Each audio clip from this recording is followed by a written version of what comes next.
सच्चा मित्र, नन्हा हाथी और जीरा खरगोश। समय के साथ यह कहानी हमें यह सिखाती है कि सच्चे मित्र कितने मूल्यवान होते हैं, और यह भी दिखाती है कि किसी की आकृति और साइज उसके मूल्य को नहीं कम करते हैं। यह कहानी कुछ साल पहले की है, एक गहरे जंगल में, जहां विभिन्न प्रकार के जानवर बसते थे।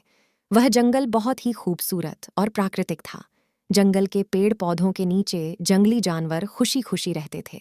इस जंगल में एक बड़ा हाथी रहता था, जिसका नाम गणेश था। गणेश बड़ा ही भोला और आदर्शवादी हाथी था। उसके बड़े आकार के बावजूद वह अपने साथी जानवरों के साथ मिलकर खुश रहता था। एक दिन गणेश जंगल के किनारे जा रहा था, जब वह एक नन्हे से खरगोश को देखा। यह खरगोश बिल्कुल नया था और बड़ा ही कमजोर दिख रहा था। गणेश ने विचार किया कि यह खरगोश बड़े खतरे में हो सकता है, क्योंकि उसका यहाँ कुछ भी नहीं है और वह जंगल में अकेला है।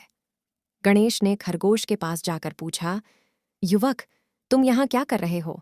क्या तुम ठीक हो? खरगोश ने डर के साथ बोला, हाँ, मैं ठीक हूँ, पर मुझे खाने के लिए कुछ नहीं मिल रहा है। मैं भूखा हूँ और मेरे पास खाने के लिए कुछ भी नहीं है। गणेश ने खरगोश की मदद करने का फैसला किया और उसे अपने साथ ले जाने का प्रस्ताव रखा।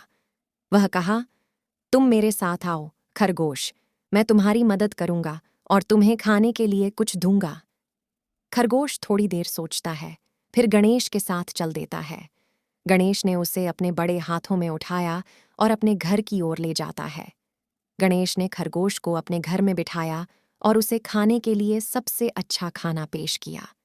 खरगोश के लिए यह एक सबसे स्वादिष्ट भोजन था और वह खुशी खुशी खाता है। गणेश ने उससे मित्रता की बात की और खरगोश ने उसकी दोस्ती को स्वीकार किया।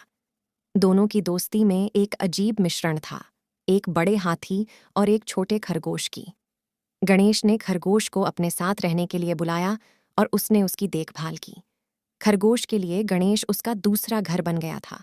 उसने खरगोश को खुद का परिवार मान लिया था। जंगल में दोनों ने एक अद्वितीय दोस्ती की नींव रखी थी। उनका एक दूसरे के साथ समय बिताना, साथ में खेलना और एक दूसरे की मदद करना उनकी आदत बन गई थी। एक दिन जंगल में आई एक भयंकर आंधी। जंगल के पेड़ पौधे जूझ रहे थे। गणेश ने जल्दी खरगोश को अपने पंजों में ले लिया और उन्होंने अपने घर में ले जाकर उसे सुरक्षित रख दिया। आंधी जानवरों के लिए खतरनाक थी, लेकिन गणेश की बड़ी आंखों में विश्वास था कि उसका छोटा दोस्त सुरक्षित है। जंगल की आंधी बीत गई, लेकिन गणेश और खरगोश की दोस्ती मजबूत थी। वे एक दूसरे के साथ रहने का आनंद लेते थे और उनकी दोस्ती जंगल में आलसी के तीर के समान थी, जो कभी भी हार नहीं सकते थे।